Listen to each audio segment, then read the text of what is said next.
Assalamualaikum warahmatullahi wabarakatuh. Selamat pagi, siang, sore, atau malam. Perkenalkan, nama saya Cynthia Selvalviniala Pratama dengan NIM G0025185. Saya berasal dari kelompok A10. Jadi di video kali ini kita akan membahas tentang anatomi dinding abdomen, GIT superior dan inferior. Langsung saja kita masuk ke bagian pertama, yaitu ke bagian dinding abdomen. Nah, di dinding abdomen ini dia akan membahas tentang 3 bagian, yaitu tentang lapisan dinding abdomen anterolateral dan posterior, kemudian akan membahas sistem otot apa yang ada di abdomen, kemudian yang terakhir kita akan membahas organ retroperitoneal dan intraperitoneal. Nah, kita masuk ke bagian pertama, yaitu di anterolateral. Lapisan anterolateralnya ini yang paling luar itu ada kulit, kemudian fascia superficialis, fascia profunda, musculi et aponeurosis. Cuman pada bagian kali ini tidak akan dibahas detail, lebih detail akan dibahas di bagian sistem otot. Kemudian ada fascia transversalis, fascia extraperitonealis, dan peritoneum parietal. Nah, kita masuk ke bagian pertama. Tadi kan yang paling luar kulit nih. Nah, next kita akan bahas tentang fascia superficialis. Nah, di fascia superficialis ini dia dibagi menjadi 2, ada fascia Kemper sama fascia scarpa. Nah, kalau yang fascia Kemper ini dia disebut dengan panniculus adiposus atau lamina superficialis. Di Kemper ini dia isinya ada jaringan lemak, lapisan lemak. Nah, kalau yang fascia scarpa atau stratum membranosum dia kan lebih dalam. Nah, dia disebut lamina profunda dan isinya itu lapisan membranosa tipis. Lebih detail kita akan membahas fascia scarpa. Nah, pemanjangan fascia scarpa ini dia akan menjadi beberapa fascia lainnya. Ada seperti fascia dartos, ini yang di bagian belakang, kemudian ada fascia colles. Kemudian kalau ke bawah ke daerah paha, dia akan membentuk namanya nanti fascia lata. Nah, kita masuk ke fascia profunda. Fascia profunda ini dia itu lapisan tipis jaringan ikat yang menutupi muskulus dan terletak tepat di bagian dalamnya scarpa. Umumnya itu si fascia profunda ini dia kurang kelihatan kecuali di bagian dalamnya si musculus transversus abdominis. Lanjut masuk ke musculus aponeurosis, ini akan dibahas detail nanti. Kemudian ada fascia transversalis. Nah, fascia transversalis ini dia itu yang membagi kavitas pelvis sama kavitas abdominalis. Jadi dia kelanjutannya si profundus. Kemudian kita masuk ke fascia extraperitonealis yang isinya itu jaringan lemak. Dia yang memisahkan si fascia transversalis tadi sama peritoneum. Kalau ke arah depan dia disebut dengan preperitoneal, tapi kalau ke arah dalam dia disebut dengan retroperitoneal. Nah, nantinya ini akan berhubungan sama viscera retroperitoneal sama viscera intraperitoneal. Lanjut kita masuk ke paling dalam itu ada peritoneum parietal. Dia dibagi menjadi 2, yaitu ada parietal peritoneum sama visceral peritoneum.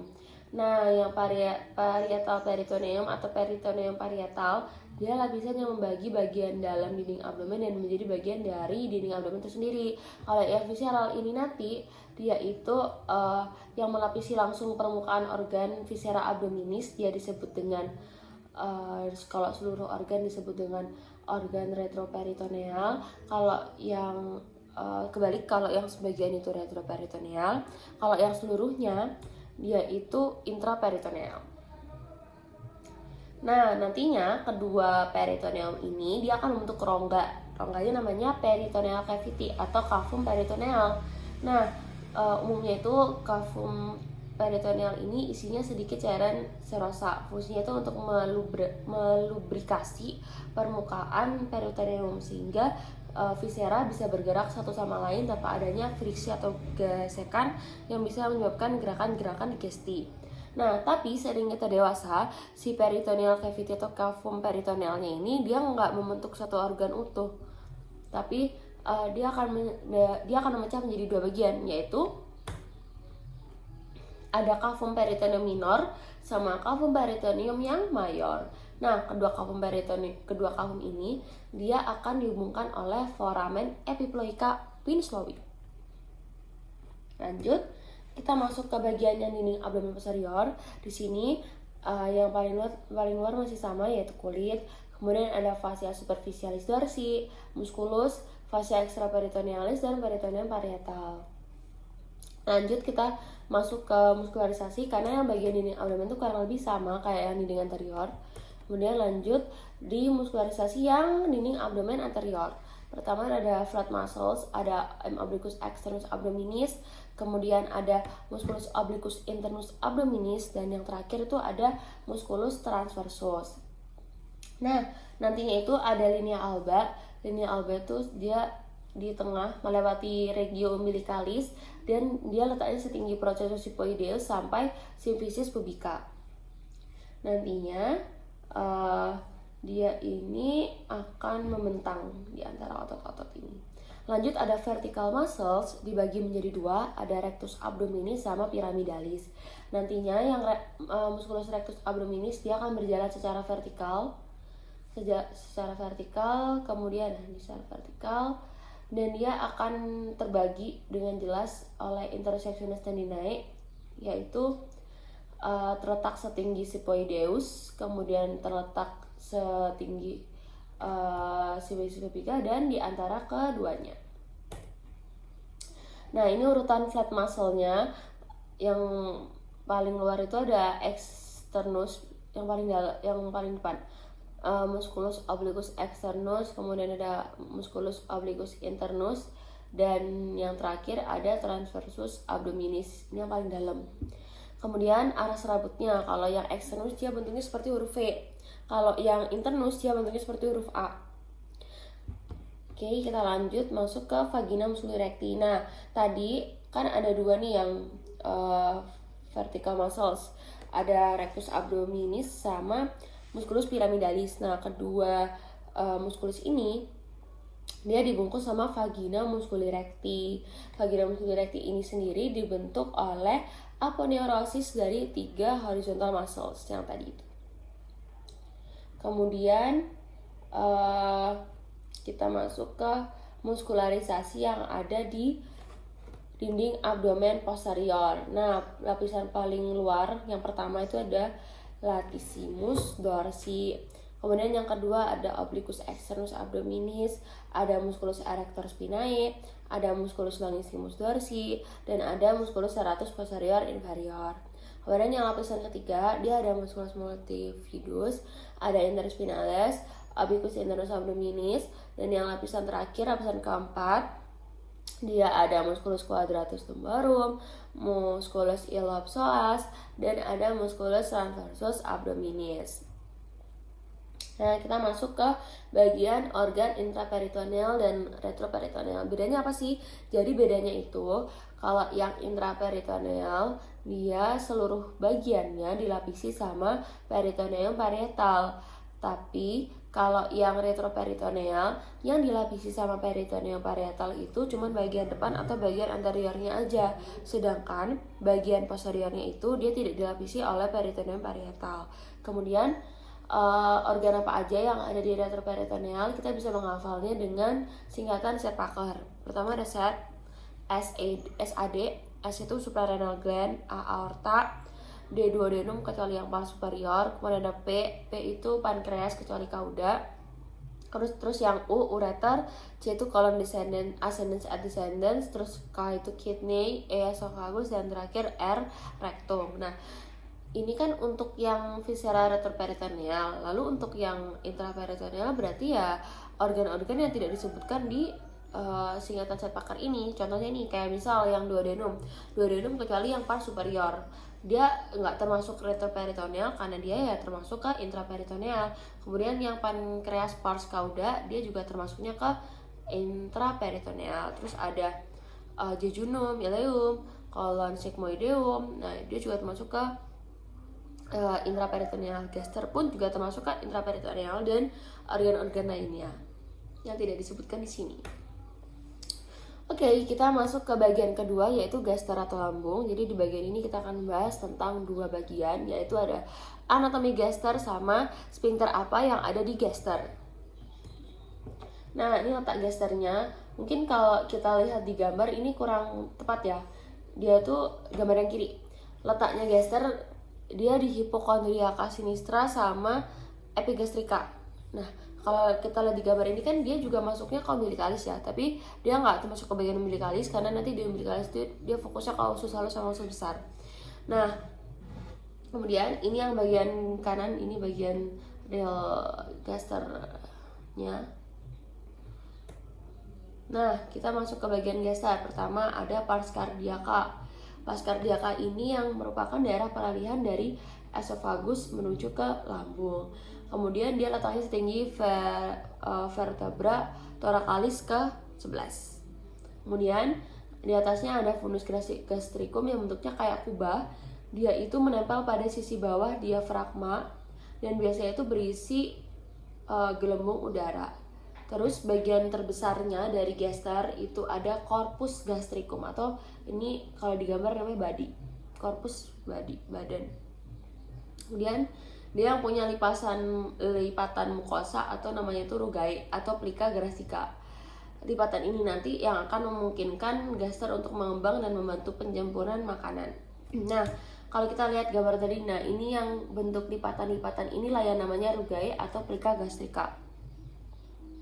Kemudian bagian terakhir itu ada pars pylorica yang terdiri dari antrum pyloricum sebagai ruang pengaduk makanan akhir, dan canalis pyloricus yang bermuara ke duodenum melalui orificium pyloricum pada setinggi vertebra lumbalis 1. Nah, gaster ini dia juga punya dua lengkungan, ada lengkungan yang curvatura mayor sama curvatura yang minor.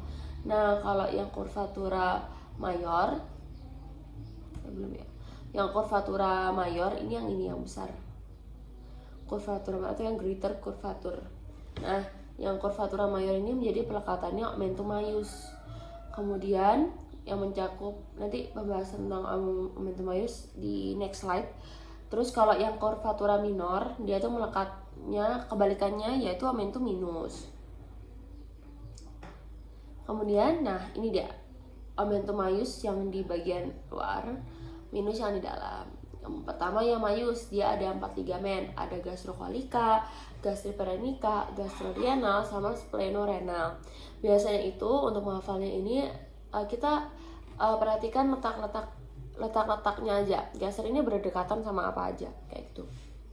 Misal nih di omentum minus dia kan ada dua, ada hepatoduodenal sama ada gastrohepaticum. Nah, kita bisa lihat di gambarnya.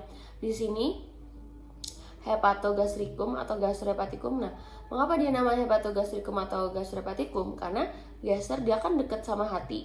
Terus hati dekat sama duodenum. Makanya yang omentum minus dia namanya gastrohepaticum atau si gaster sama si hepar. Kemudian ada hepatoduodenal atau si hepar sama duodenum. Terus kita masuk ke bagian arterinya, vaskularisasinya. Dia karena masih termasuk dari organ foregut, makanya dia itu berasal dari truncus coeliacus. Arteri yang memvaskularisasi itu ada yang pertama arteri gastrica sinistra dan dextra, arteri gastrica sinistra et dextra. Nah, kemudian ada arteri gastroepiploica dextra sama sinistra, terus ada gastrica brevis. Kemudian, nah ini gambarnya, alur-alurnya, dia akan turun kemana. Kemudian kita masuk ke bagian vena. Ya, di bagian vena ini dia ada vena gastrica brevis sama vena gastromentalis sinistra yang akan bermuara ke vena splenica. Kemudian ini ada gastromentalis dextra, dia akan bermuara ke mesenterica superior. Kemudian kalau yang gastrica sinistra sama vena gastrica dextra, mereka akan bermuara ke vena portae hepatis. Oke, kita masuk ke bagian inervasi. Inervasi karena si gaster masih organ foregut, parasimpatisnya nervus vagus atau yang ke-10, kemudian simpatisnya truncus sympathicus, nervus mechanicus maius, dan plexus coeliacus.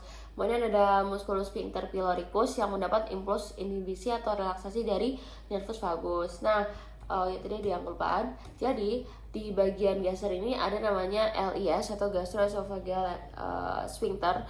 Nah, jadi pada orang yang mengalami GERD, dia akan mengalami gangguan pada si LES-nya itu.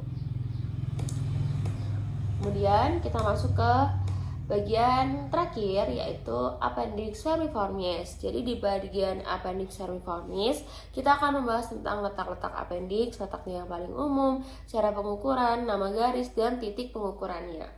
Pertama, letak appendix secara umumnya dia dibagi menjadi 5 bagian. Kemudian pertama itu ada retrosekal. Retrosekal ini yang terletak di belakang sekum.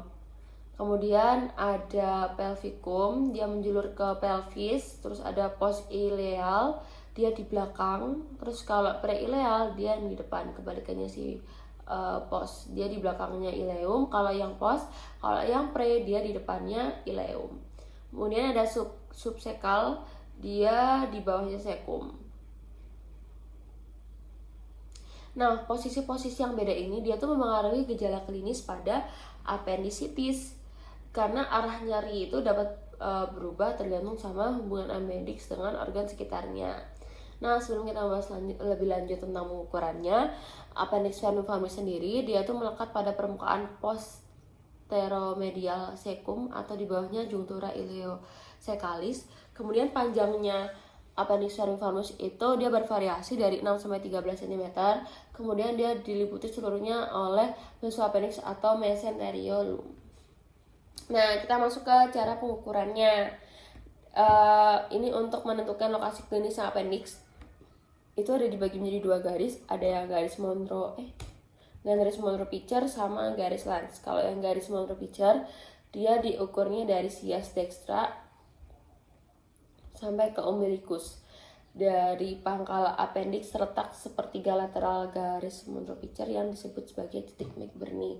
Jadi titik McBurney ini di sepertiga lateralnya garis Monro Pitcher. Nah, kemudian kalau yang garis Lanz dia diukur dari sias dextra sampai ke sias sinistra. Ujung appendixnya adalah pada titik 1/6-nya lateral dextra.